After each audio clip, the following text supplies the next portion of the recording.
We gather here today at a very critical juncture for humankind. It is not merely about improving conditions of our lives, but about life itself. And it's a privilege for me to be amongst its distinguished people gathered at this inaugural of the 14th edition of Delhi Sustainable Development Summit. The eminent personalities who've shared ideas with you already have made my task difficult and yet easy. The summit that was first held in 2001 on a very modest scale, but fortunately with a very, very high ambition and a vision of what a platform such as this can achieve on the subject of sustainable development, has indeed come a long way. The gathering of such a distinguished group of leaders from all over the world is a reflection of the importance of the theme pursued by the summit and the purpose of organizing successive summits annually. It also highlights the growing relevance of this annual event, and I believe India's growing contribution to global discourse, both in volume and impact. The theme that's been chosen for the 14th summit, attaining energy, water, and food security for all, is topical and critical.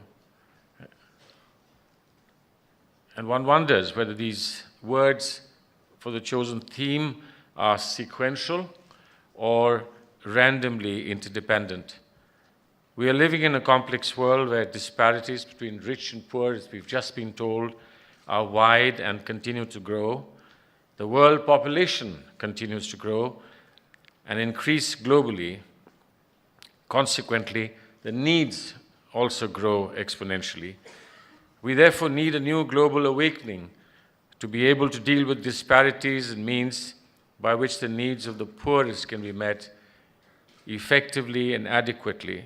This is not just a political imperative, as we've been reminded, because of important and dramatic changes taking place in several countries in the world, but also a moral obligation. In this regard, I am delighted to learn that the DSDS will revolve on thematic tracks on specific issues in the areas of food, water, and energy security. Ladies and gentlemen, the problems of energy, water, and food are likely to become more acute over time unless we take urgent steps globally to anticipate future challenges in this regard and start dealing with them right away.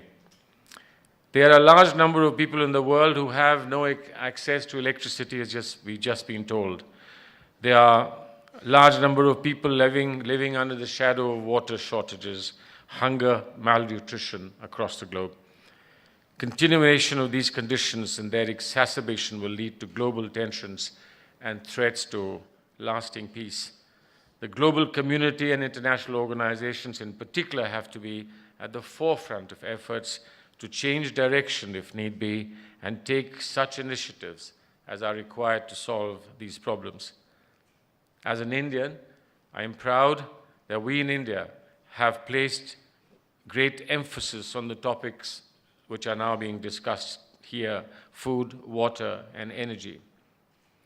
At home and in all our deliberations in multilateral arena, be it the UN, UNFCCC, Rio Plus, and other fora, we have voiced our firm belief that no global effort to live in peace together would be possible unless we ensure sustainable development, both development that is itself sustainable and development that sustains. And this sustainable development would be impossible without food, water, and energy security. Therefore, these would indeed be and must be the highest priority.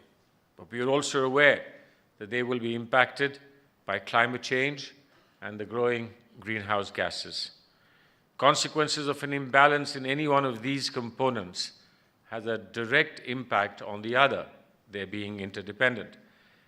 This thinking has been clearly reflected in the theme for this year's summit. But it's heartening to see that DS is able to attract people from every corner of the globe, and that clearly indicates our global commitment. We believe that solutions lie in a collaborative and cooperative effort on the part of all stakeholders, including governments, business, research, and academia, as well as civil society. The media also has an extremely important role to play in informing the public at large and ensuring that the real problems facing humanity are not drowned by irrelevance. I'm also glad that we are recognizing efforts to achieve sustainable development by the Sustainable Development Leadership Award, which saw the 10th distinguished recipient today. I congratulate him, and I must admit that I am a personal beneficiary of some of the remarkable work that's been done by Mahindra & Mahindra.